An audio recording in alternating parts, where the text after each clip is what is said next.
Mia Mia Batren. Batren, c'est qui ça?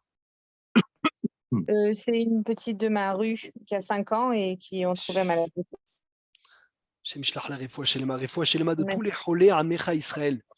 Kadosh Baruch Hu, il, est, il déchire tous les mauvais décrets, Bezrat Hashem, et qu'on profite. Bisrout, cette fin de mois de Shvat et ce début de mois d'Adar, Shenit Baser Besorot Tovot, c'est ça Shvat. Amen. Alors on démarre. Ve'ele amishpatim asher tasim lifnehem.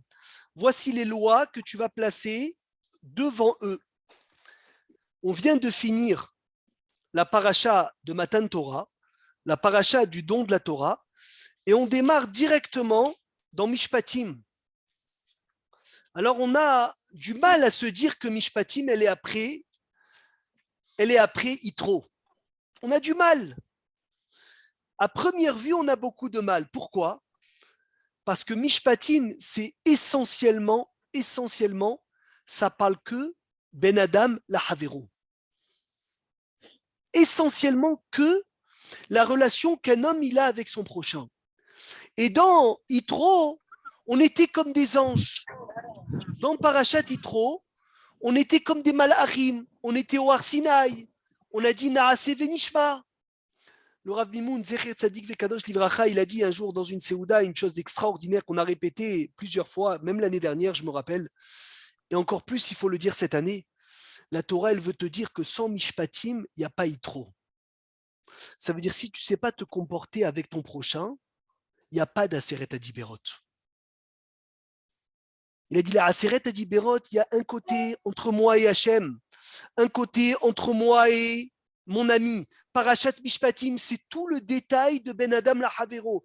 Pour t'apprendre, tu veux savoir c'est quoi un vrai Kabbalat à Torah? Tu veux savoir le vrai don de la Torah? Fais les Mishpatim. Et si tu ne sais pas te comporter, tu n'aimes pas ton frère juif, c'est que tu n'aimes pas Hachem. Si tu n'arrives pas à venir à travailler le Lotikzol, le Lotignov, tu ne peux pas venir et travailler le Anochi Hachem Elokecha. Si tu ne sais pas faire Kiboud Avahem, tu ne peux pas savoir l'étape de la loi, ils sont ensemble. Et ce qui est extraordinaire, c'est que dans la faute du veau d'or, quand Moshe Rabbeinu il a voulu casser l'étape de la loi, ils lui ont dit non, pourquoi tu casses tout? Mais on a fauté que, on a transgressé, que de l'un côté, pas l'autre. Il leur a dit, Moshe Rabbeinu, sachez-le, s'il n'y a pas un côté, il n'y a pas aussi l'autre. L'un va avec l'autre, l'autre va avec l'un. Ça veut dire que dans la Torah, Rabotai, dans la Torah, ça n'existe pas d'aimer que Dieu et de ne pas aimer notre prochain. Ça n'existe pas. Ça n'existe pas qu'aimer notre prochain et pas aimer Dieu. Il faut que les deux ils vont ensemble. Et ce Yitro et Mishpatim, c'est magnifique. C'est Ben Adam la Havero et Ben Adam la Makom Beyahad. Maintenant, est-ce que je vous demande une question? On va apprendre peut-être un grand hidouche. Quand est-ce que le Ham Israël ils ont dit Naase Venishma? Dans quel paracha c'est écrit Naase Venishma? Hein? Vous pouvez me dire? Cherche. Yitro. Yitro, moi aussi je disais quoi? Je disais Yitro. Ben Rabotai, c'est une erreur. C'est dans Parashat Mishpatim. Quand le Ham Israël on dit Naase, Vayomeru kol hadevarim asher diber Hashem Naase, c'est dans Parashat Mishpatim. Ça veut dire que le Naase Venishma, le vrai don de la Torah, il dit Rav Israël Meir là au grand rabbin de Tel Aviv, le vrai don de la Torah, c'est quoi? C'est Mishpatim. Ah, mais c'est pas dans les 10 commandements. Le Eved Ivri, l'argent, le ne pas frapper ses parents, les choses qui paraissent les plus logiques, les plus basiques, de le prêt d'argent, c'est ça, Aseret Adiberot. Une fois que je t'ai dit Parashat Mishpatim, une fois que je t'ai matérialisé tout, Aseret Adiberot, maintenant tu peux dire Naase Venishma. Et on va essayer aujourd'hui, Be'ezrat Hashem, qu'Hashem nous aide à comprendre le début de la paracha. Ve'ele Mishpatim asher tasim lifnehem, asher tasim lifnehem.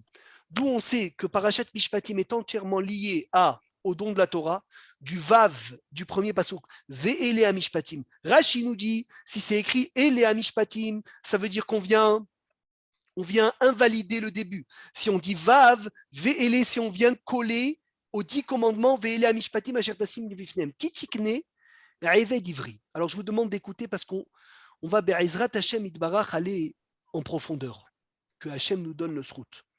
Lorsque tu achèteras un serviteur juif, qui peut me dire d'où il vient cet esclave juif? Qui n'a pas honoré une dette, par exemple. Un voleur ou une dette. Un voleur, une dette. Très bien. Il est juif ou goy? Juif. Juif.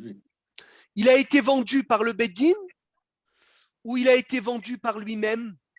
Ou lui-même s'est vendu? Les deux, non? C'est lui Le qui Beddin. s'est- Le Ah, Beddin. le Beddin. On parle de quoi? De Mahrouhu Beddin. C'est le Beddin qui l'ont vendu. Donc, Kitik ne Eved Ivri. Lorsque tu vas acheter Idirachi un Eved Ivri qui a été vendu par le Beddin, Shesh Shanim Yahavot, 6 ans, il va travailler. Ou Bashevi'aïti Selah Hofshihinam. Et la 7e année, il va sortir gratuitement. Jusqu'à là, on est d'accord. Im Begapo Yavo, Begapo Yese. S'il est venu seul, il sortira seul. Im Baal Ishaou. S'il est venu marié, sa femme, elle sortira avec lui. Imadona Vitelno Isha, si son maître lui a donné une femme, Veyaledoulo Banimo Banot, et cette femme-là a eu des garçons ou des filles. Aïcha Vilade à la femme et les enfants qui l'a donné à vous rester au maître, Veou Yesebegapo. Vous savez, la Torah, elle permet de donner une servante Goya non juive à qui? Au Eved juif. Pourquoi? Pour qu'il rembourse plus rapidement sa dette, pour qu'il travaille même la nuit en faisant des enfants et qu'il rembourse plus vite le vol. De là, Chafetz Chaim, il dit, regarde combien c'est grave le vol. Que la Torah, elle t'a permis la Goya, Rav Rosenblum, il ramène, que le Eved Ivri, il est là, on lui a permis la Goya pour qu'il rembourse plus rapidement sa dette, pour qu'il puisse être moins appelé un voleur. Regarde combien c'est hamour. Il a dit, tu veux savoir combien c'est grave le vol? C'est que dans la génération du Maboul, le décret a été scellé qu'à cause du vol, pas à cause des harayot. Donc on ne se rend pas compte. Des fois, on va venir, il a dit le Chafetz Chaim, un homme, un juif qui était marié avec une juive, qui a eu une fille, on va la présenter à ton fils, mais cet homme-là, il a complètement tourné, après il est parti, il s'est marié avec une Goya. On dit, oh là là, il faut s'enfuir, c'est grave, celui-là, personne ne veut s'approcher de lui, de ses enfants. Il a dit, par contre, un homme qui a fait une arnaque, il a volé, il n'a pas remboursé, celui-là, on dit, bon, c'est pas grave, ça arrive. Il a dit, nous, on est mésalzel dans le vol, on fait attention à la Goya. Les deux, c'est grave. Il a dit, mais là, la Torah, elle t'apprend que quoi? Que le vol, il est plus grave que la Goya. Parce que Imadona Viten Loisha, on lui a permis le Eved juif, on lui a permis la Goya pour rembourser le Gezel. Regardez combien c'est hamour le Gezel. Regardez combien c'est hamour le vol. Je vais vous raconter une histoire. C'est extraordinaire. Rabbi Inoun Houri, je ne sais pas si vous avez entendu parler de lui. Rabbi Inoun Houri, c'était le fils de Rabbi Haïm Houri.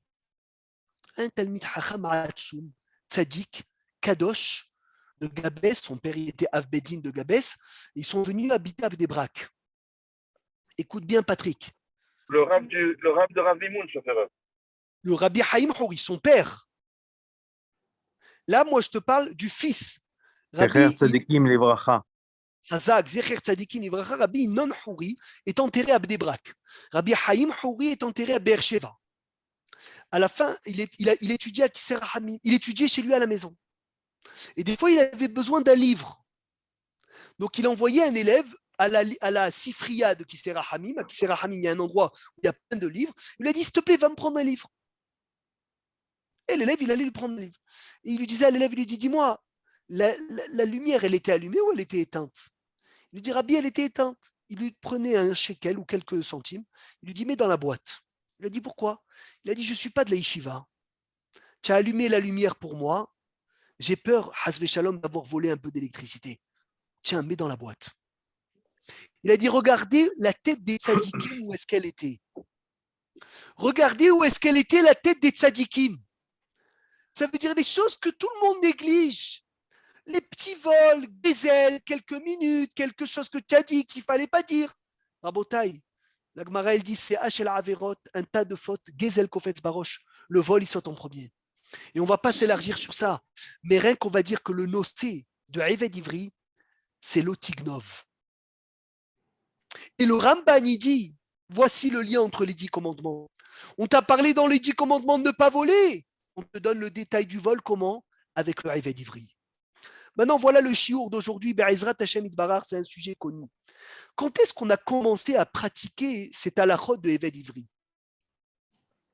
Quand est-ce qu'on a commencé à pratiquer ces lois de Eved Ivri? Après la sortie d'Égypte, ça. Bien après la sortie d'Égypte. Mais Quand est-ce qu'on a commencé? Au Parce moment où qu'il fallait il y a pu avoir un Beddin, au moment Au moment où il y a pu avoir la Shemitah. Oui, donc au temple. Quand est-ce qu'il y a eu la Shemitah? La Shemitah, elle est arrivée 7 ans après 21 ans de la conquête. Non, 14 ans de conquête. 7 ans de 14 conquête, ans de conquête. 7 ans de partage. Et combien de temps ils sont restés dans le désert? 40. 40 ans. Donc 40 ans plus 4 plus 7 ans de conquête et 7 ans de partage, combien ça fait? 54 ans. Ça veut dire que Jean-Marc, la Torah, elle me donne un ordre ici. Pour dans combien de temps? Dans 54 ans. Je t'en supplie, dit Rabbi Chaim Shmulevitz. Qu'est-ce qu'on est pressé? Ribono shel olam. Qu'est-ce qui se passe? On vient de sortir d'Égypte. Qu'est-ce que tu me parles de cet esclave? Parle-moi de quelque chose d'abord de plus joyeux. Allez, tu veux me parler de l'esclave? Mais c'est dans 54 ans. Et je vous lis la Haftara parce que c'est incroyable. Regardez, on va se régaler parce que cette Haftara-là, venez, on la lit. On la lit Be'ezrat Hashem aujourd'hui parce qu'on ne la lira pas demain. Vous savez que demain c'est Parashat Shkalim. Donc on va lire la Haftara de Shkalim. C'est l'occasion de lire la Haftara aujourd'hui de Mishpatim. Il dit, la Haftara c'est écrit Vaïd Devar Hashem el Yirmiyahu. Mais et Hashem les morts. Ko amar Adonai Elohei Israël, Anochi karit tiberit et avotechem beyom osiotam eretz Mitzrayim. J'ai fait une alliance avec vos pères le jour où je les ai fait sortir d'Égypte. Miketz Sheva Hashanim, qu'après 7 ans, vous allez renvoyer les esclaves juifs de chez toi. Donc ça veut dire ici, la Haftara, elle nous dit, le navire Miaou, il dit que cette halakha-là de faire sortir les esclaves, Hachem nous l'a ordonné le jour de la sortie d'Égypte. Le jour de la sortie d'Égypte, donc encore une plus grande bombe atomique, encore une beaucoup plus grande koucha. Pourquoi maintenant? Pourquoi maintenant? On a le temps. C'est dans 54 ans. Attends, il y a 40 ans de désert. Il y a 7 ans de conquête. Il y a 7 ans de partage. On n'est pas pressé de parler d'Arrivée d'Ivry. Alors, qu'est-ce que vous en pensez? Celui qui a la réponse, il est très fort.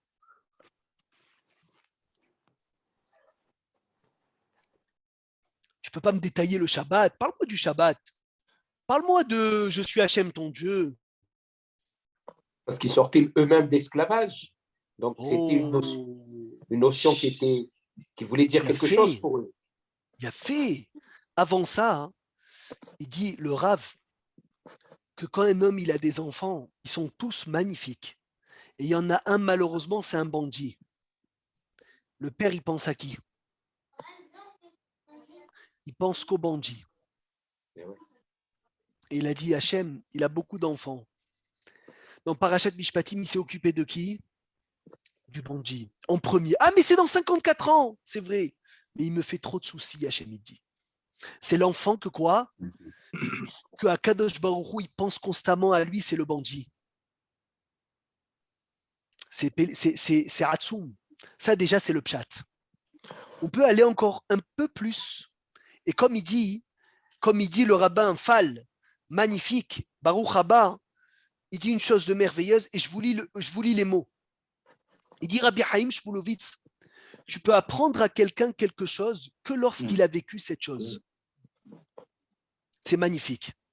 Ça veut dire un prisonnier, si tu veux lui donner une idée comment se comporter avec un prisonnier, il faut profiter tant que quoi se rappelle encore lorsqu'il était en prison.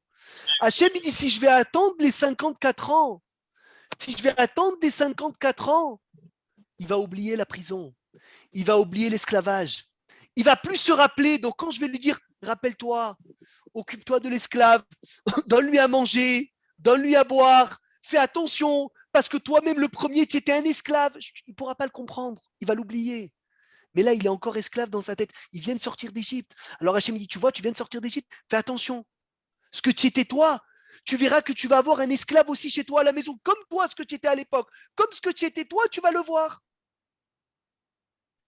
Parce qu'il y a Tashema dans la Gemara, et comment on dit dans le Zohar? Tashma, vous savez c'est quoi Tashma?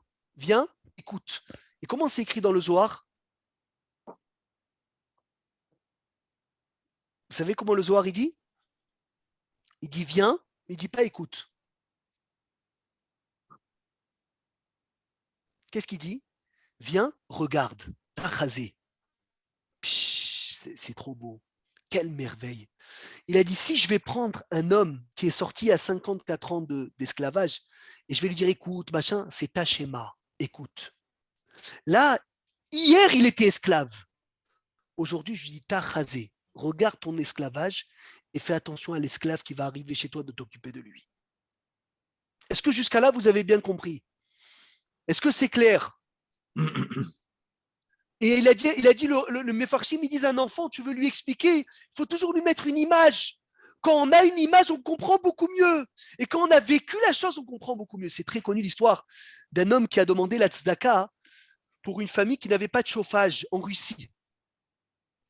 Alors il est parti, ce rab, il est parti chez un homme riche, il a toqué à la porte. Et le riche, il ouvre la porte, il dit, Kvod Harav, rentrez. Il lui dit, non, non, je veux te parler 30 secondes. Maintenant, le riche, il n'avait pas le manteau, il était en pyjama léger.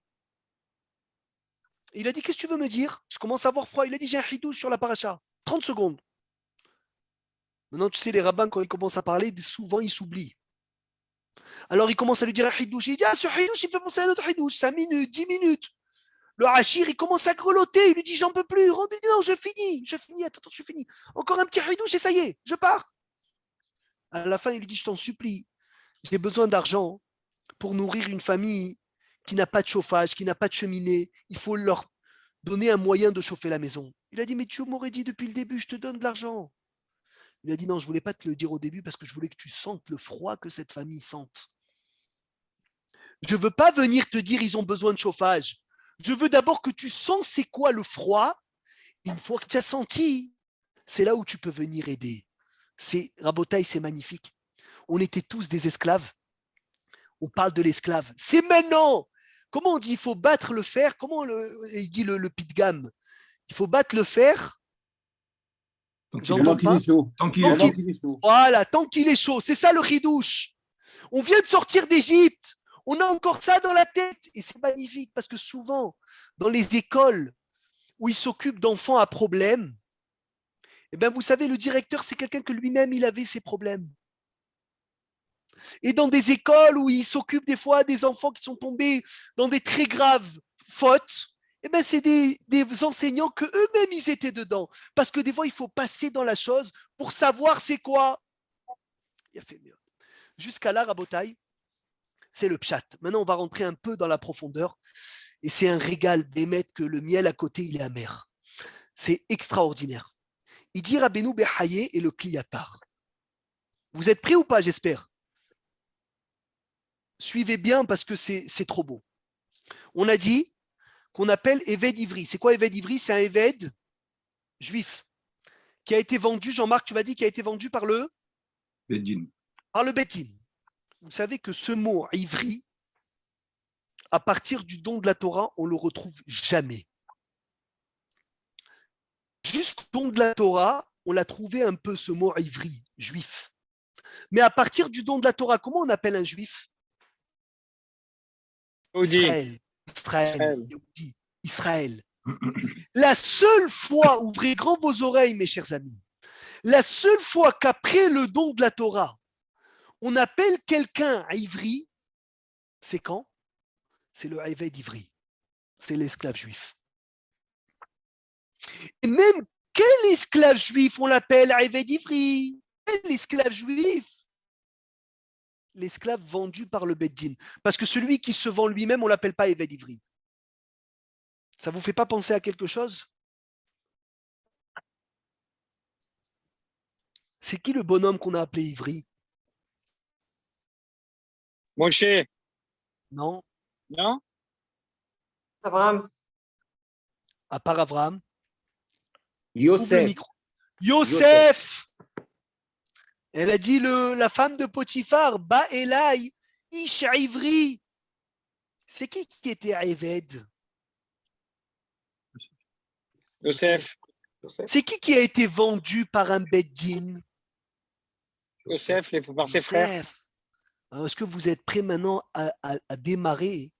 À démarrer, mais on peut finir en train de danser tous, parce que à démarrer, comment est-ce que le Eved Ivri ici est lié entièrement à Yosef Hatzadik, de A à Z? De A à Z, c'est Yosef Hatzadik. Je démarre, je vous lis, je ne dis rien de moi, bien sûr. C'est Rabbeinu Behaye, le Kliyakar. C'est un sefer qui s'appelle Baruch Yomeru, des shiurim de Rav Rosenblum. Il y a des années, c'est aussi récent. Tout est dans les mots des Aharonim. Rabbeinu Behaye, le Kliyakar. Il dit Beshum makom baTorah, je vous lis, dans aucun endroit dans la Torah, Lo mechana Torah ben adam beshem ivri. À partir du don de la Torah, ce mot ivri, on l'a oublié. Rak bemakom ehad, qui est quoi? Le Eved Ivri. Et même dans Mahrou Beddin, uniquement celui qui a été vendu par le Beddin, et pas dans Mocher Atzmo. Hachem Ivri, c'est vrai que vous avez raison, je vous ai dit non, mais Abraham, il a porté ce nom. Yosef, il a porté ce nom. Inachinami, mais tout ça avant le don de la Torah, jamais après. Avala Harimatan Torah Nigmar, de la Madafkakan. Pourquoi ici? Parce que il dit, le Rabbeinu Behaye, Urchem Sheata Aïta Eved, écoutez cette phrase, elle m'a marqué. Ça fait 24 heures que je pense à ça. Il dit, Rabbeinu Behaye, il dit, de même que toi, nous, Hachem, il nous parle. Eved, V'Hachem, Pakadotraï, Hachem, il t'a sauvé d'Égypte. Je te demande, toi aussi, de libérer ton esclave, qui gamatem nimkartem, parce que vous aussi, vous avez été vendus. Begnevat Yosef. Parce que nous aussi, on était tous en Égypte des esclaves. À cause de quoi on a été tous des esclaves? Parce qu'on a vendu notre frère. Vous pouvez me dire la raison pour laquelle on a été en Égypte? Vous pouvez me dire la raison pour laquelle on a été tous des esclaves? Parce qu'on a vendu Yosef en tant qu'esclave. Donc c'est qui les Avadim d'Égypte? C'est parce qu'on a rendu Yosef à Eved. Et quand on sort d'Égypte, il faut quoi? Il faut savoir si on a réparé cette haine entre eux, les frères. Et comment on va savoir si on l'a réparé? Quand on va s'occuper d'un voleur pour réparer la faute de Yosef. Parce que je ne sais pas si vous vous rendez compte, mais tu prends celui qui t'a cambriolé la maison, tu le prends chez toi et tu lui donnes à manger. Et si tu n'as qu'un matelas, à qui tu le donnes? Tu le donnes au Eved. C'est incroyable. Si tu n'as qu'une baguette, tu la donnes au Eved. Si tu n'as qu'une entrecôte, tu la donnes au Eved. Pourquoi autant de kavod? Parce qu'on est tous descendus en Égypte à cause qu'on a vendu notre frère en tant qu'Eved. Alors pour sortir d'Égypte, et avant de dire Naaseh Venishma, il faut savoir si on a réparé le Eved. Comment savoir si on a réparé le Eved? Est-ce qu'on va lui donner du kavod au Eved? Et là, on verra si on s'est réparé. Rabotaï, on a tous été perturbés par ce qu'on a vécu la semaine dernière. C'est pélé, pélaot. Quand on voit des choses que on n'arrête pas d'y penser. Mais mettre que c'est incroyable. La Kadosh Baruch Hu, comme ça, il a emmené des assonotes. Et là, allez-nous des frères, des enfants qui n'ont même pas de haït, qui n'ont même pas d'avonot, qu'on ne peut même pas parler de rien. On ne peut rien comprendre parce que le Ben Ishra, il dit les assonotes que le allez-nous il y a sur les enfants, c'est au-dessus du sechel et c'est Torah Tagil Kulim. Il a dit, mais il faut quand même, Rav Rosenblum, il ramène, il faut quand même tirer quelque chose. Il a dit que quand le allez-nous, les frères, deux frères, ils meurent ensemble, c'est qu'on a un problème entre nous, entre nos frères. Parce qu'il n'y a pas un problème qui vient qui n'est pas pour réveiller le Ham Israël. Il a dit, c'est pas possible. C'est pas possible. C'est pas possible.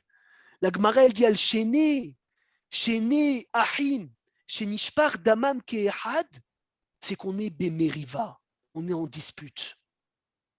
Et c'est pas eux, bien sûr, c'est pas eux, parce qu'il n'y a pas de siba, on n'est rien pour venir donner une siba. Mais par contre, on est quelque chose pour apprendre un moussard, pour avancer. Et Parashat Mishpatim, c'est Pélé, parce qu'on parle qui Tetseesh. Umatsea Kotsim, Venechal Gadish. Lorsque un feu il est sorti de chez quelqu'un, il a mangé la récolte de quelqu'un d'autre. Orahaïm Akadosh, il dit la récolte, c'est les enfants, l'oralenu. Et quand il y a des enfants dans le Ham Israël qui sont pris comme korban, c'est pour nous dire attention à Sinatachim. Attention à Sinatachim. Attention à la haine entre les frères. Attention à la haine entre des frères. Et c'est incroyable, mais incroyable, parce que si on ne prend pas le moussard pour lequel Akadosh Baruch Hu, il veut nous emmener ça, si on ne sait pas comprendre ce que Hachem il veut nous dire, alors on n'avance pas. On n'avance pas. Il dit le Ben Ishraï qui palé mimecha davar la mishpat. Lorsqu'il y a quelque chose que tu ne comprends pas, c'est parce qu'il y a des mérivotes entre nous. Et la Torah, elle dit, au début, elle appelle ça rive, et après, elle appelle ça mériva. Parce qu'au début, rive, c'est au masculin. Et après, c'est mériva au féminin. Au féminin, c'est une mériva qui accouche une autre, kaviachol, comme une femme qui peut donner vie à quelqu'un d'autre. Quand tu commences à te disputer, c'est un rive. Après, ça devient mériva. Ça veut dire une dispute, on emmène une autre. Et Parashat Mishpatim, c'est tout du Ben Adam la Havero. Pour nous apprendre, le Ben Adam la Makom, sans le Ben Adam la Havero, il vaut rien. Tu vas prendre le Rived Ivri, tu vas commencer à t'occuper de lui, tu vas commencer à lui faire du kavod, tu vas commencer à tout lui faire pour savoir si tu as réparé Bechirat Yosef.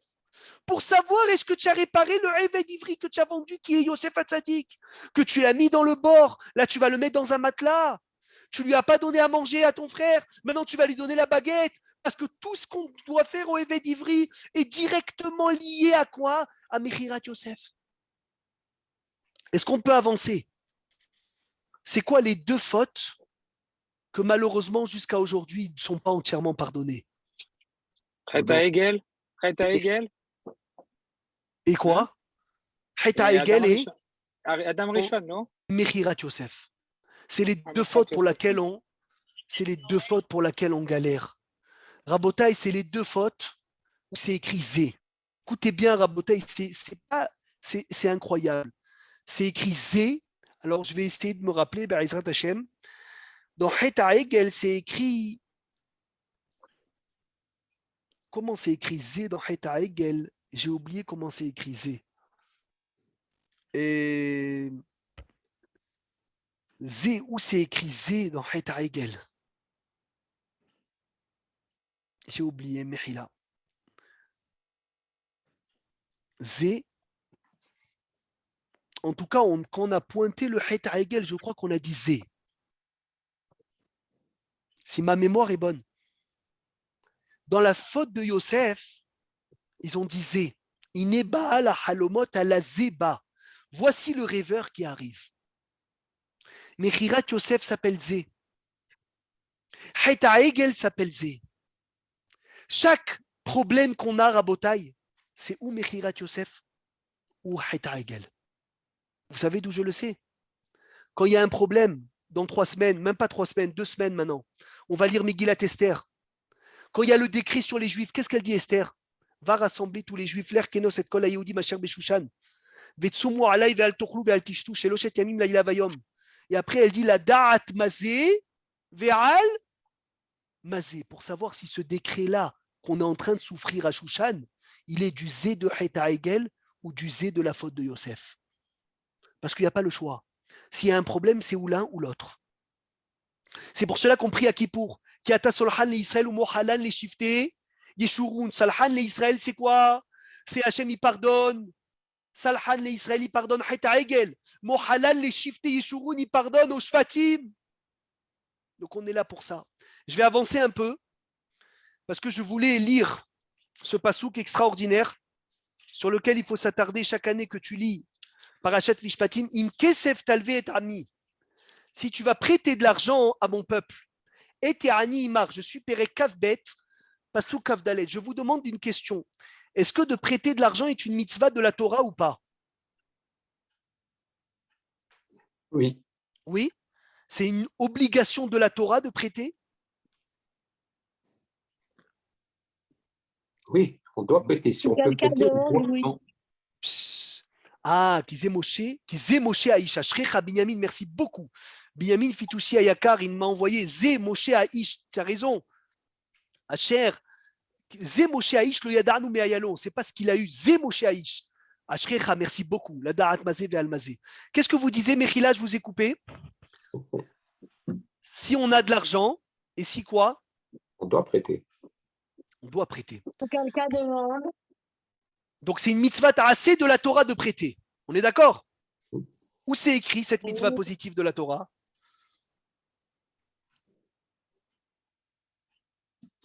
Alors, il y a trop de silence aujourd'hui. On avait dit mitzvah positive de la Torah de prêter. Donc si quelqu'un te demande prête-moi 1000 euros, tu dois faire les Shem Yehoud. Je viens accomplir la mitzvah positive de la Torah de prêter. Mais où c'est écrit? Jean-Marc? Alors? Patrick, tout le monde? Et faut à thème. C'est pas écrit par la négative. À un moment donné, il y a eu quelque chose qui a été fait pour que justement on puisse continuer à prêter. C'est vrai, mais ça c'est pas une positive. Moi, je veux la mitzvah positive. Positive.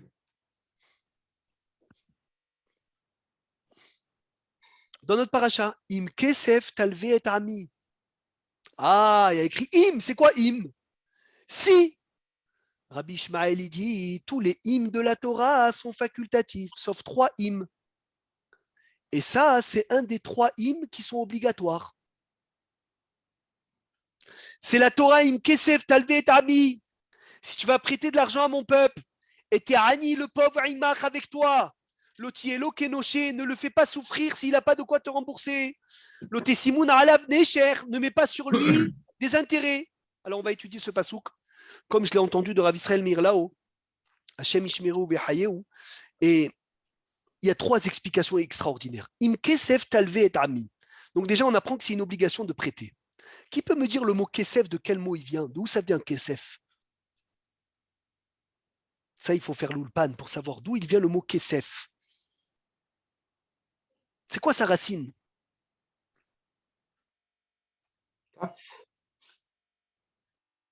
Kesef. Ça vient du mot kisoufin. Vous savez c'est quoi kisoufin en hébreu?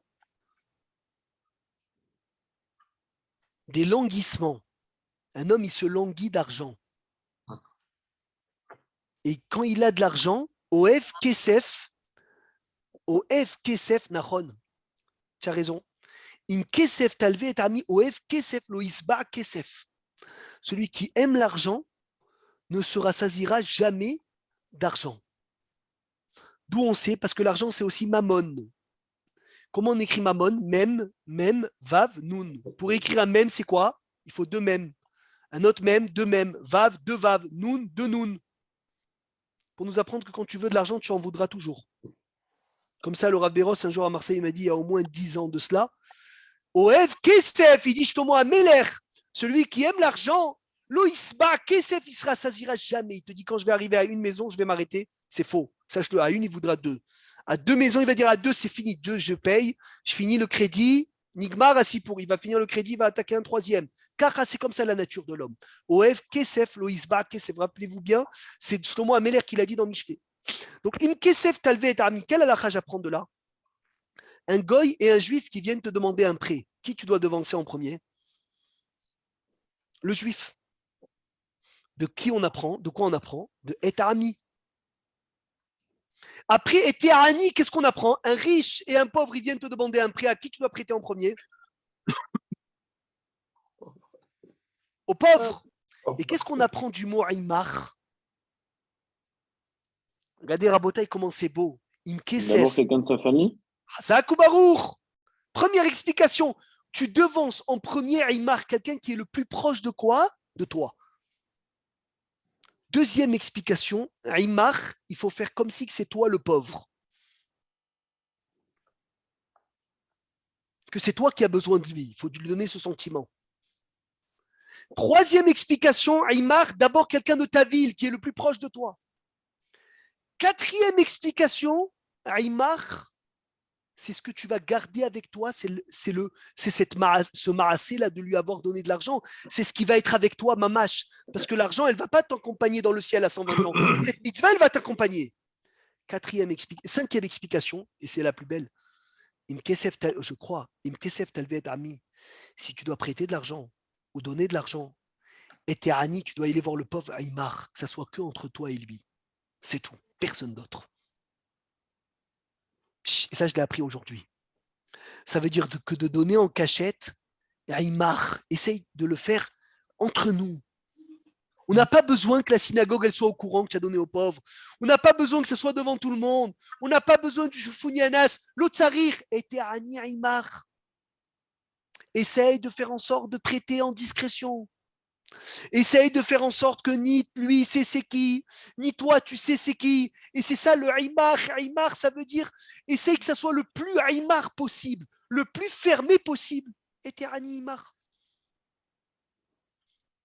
Mais le Rav Imoun, Zichron Livracha, souvent on était avec lui et on s'arrêtait devant un immeuble et il me donnait une enveloppe, il dit va la mettre dans telle boîte aux lettres. Dans telle boîte aux lettres. C'est ça, et quand il nous missionnait, on allait, il dit surtout qu'on ne vous voit pas, vous rentrez vite, vous jetez l'enveloppe et vous partez.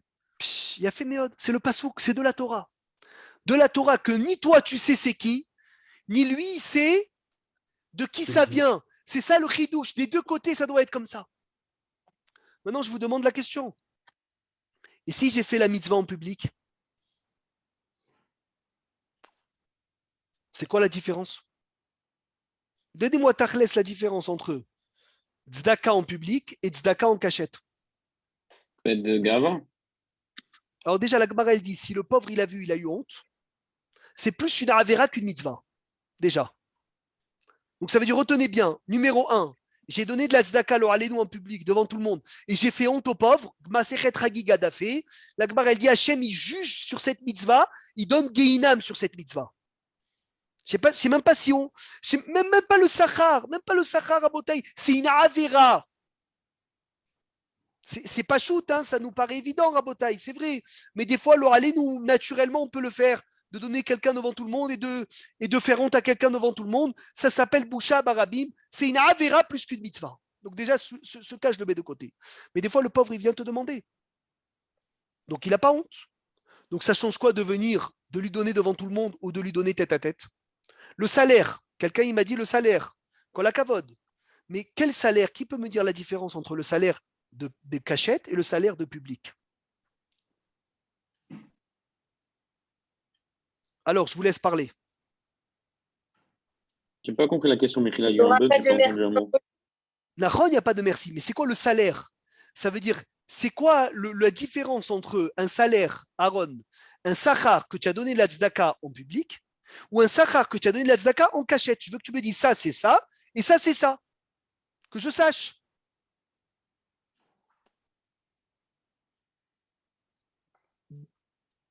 Tu fais les Shem Shamaim quand tu donnes devant personne. Alors, donne-moi une différence. Je veux quelque chose de concret, mon ami Patrick. Mais Abraham, au niveau spirituel ou au niveau matériel? Niveau, c'est un salaire, c'est spirituel en général. Non, mais ça peut être que par exemple, Shalom, quelqu'un qui doit avoir des tsarot, même personne ne sera au courant.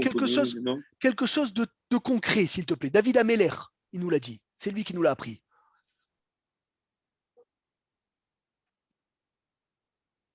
Celui qui fait en public, il est récompensé par les anges. Celui qui fait en cachette, il est récompensé par Dieu. C'est tout. Voilà. Il n'y a pas plus simple que ça. Ah, c'est la même chose, c'est vrai, tu as raison, il n'a pas honte, Baruch Hashem, Kol HaKavod. Tu as donné, on a fait une appel de don. Bravo, tu as donné devant tout le monde. C'est très bien, on ne dit pas non. Parce que de toute façon, il est venu te demander. Donc, il n'a pas honte, tu ne l'as pas fait honte. Kol HaKavod. Mais si tu n'es pas en cachette, c'est un ange. Tu as créé un ange. Et comme tu as attendu aussi le merci du Hani, donc Hachem, il dit, c'est dommage. Tu as voulu son merci à lui, tu rates le merci à moi. Je vais te donner le merci d'un ange. Mais quand tu dis, je ne veux pas qu'il sache, je ne veux pas que moi je sais, je ne veux pas que lui il sait, tu es directement dans les mains de Dieu. Et qui peut me prouver ça par un pasouk? Qui peut me le prouver par un pasouk? Je l'ai entendu de Rav Ben Sion Moutsafi.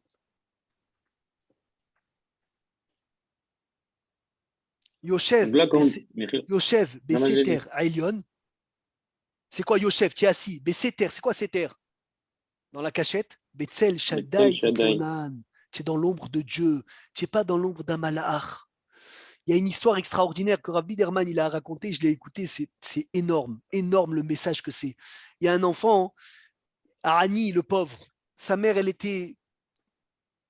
a envoyé avec quelques pièces de shekel pour aller acheter le marché une tomate, un concombre, un oignon, le minimum possible. Quand il est venu, il a vu des cerises, des belles cerises. Quand il regardait les cerises, il les regardait avec des yeux que le vendeur, il a tout de suite compris qu'il en avait envie et qu'il n'avait pas d'argent. Alors le vendeur, un tzaddik, il lui dit, prends les cerises. Et l'enfant, il dit, non, je veux pas. Il lui dit, prends, c'est cadeau, je te les offre. Il a dit, je veux pas de cerises. Et comme ça, il a insisté. Il a pris une tomate, concombre et un oignon. Et là, le vendeur, il le voit comme ça, il a tellement envie et il refuse. Le vendeur, il prend avec ses mains comme ça beaucoup de cerises, après d'être passé à la caisse, et il lui met dans le sachet. Et après, sa mère, elle entend l'histoire. Et elle attrape son fils de 7 ans, il lui dit, mon fils, pourquoi tu as dit non? Pourquoi tu as dit non? Il veut te donner, accepte. Qu'est-ce qu'il a répondu, le petit de 7 ans? Il a dit, maman, si j'acceptais, j'aurais pris avec mes mains un peu de cerises. Là, maintenant, quand j'ai dit non, je sais qu'à la fin, le vendeur, il allait me prendre avec ses mains beaucoup de cerises parce qu'il a des mains beaucoup plus grandes que moi. Donc, j'ai dit non pour qu'il s'occupe lui-même des cerises. Il a dit, le Rav Biderman, il a dit, c'est ça, des fois, tu veux tout faire toi. Mais il a dit, mais tu comprends pas que ce que tu fais toi avec tes mains, c'est des mains d'enfant de 7 ans. Qu'est-ce que tu ramasses? Et alors, il va te dire merci, le pauvre. Et alors, il va te faire cavote. C'est des miettes comparé à ce que la Kadosh Baruch Hu, il peut te faire. C'est des miettes. Il a dit, si Hachem, il va prendre avec ses mains les cerises, tu sais combien de choses il va prendre? Tu sais combien de sachar il va prendre? Donc, tout dépend. Est-ce que tu te mets chez Akadosh Baruch Hu ou tu te mets Rabotai dans les mains de quoi? De l'homme. Pour terminer, dans cette paracha Rabotai, on a l'otikom vélotitor. Qu'est-ce qu'on a? On n'a pas envie de terminer. On a Midevar Sheker Tirhak, de ne pas mentir. On a l'âne de l'ennemi. Allez aider l'âne de l'ennemi. Vous savez, quand tu vas et tu vois l'âne de ton ennemi et il est en train de tomber, il faut aller l'aider. On a pris cas, la mitzvah de charger l'âne, la mitzvah de décharger l'âne. On a le Tevachel Gedi Bahalev Imo.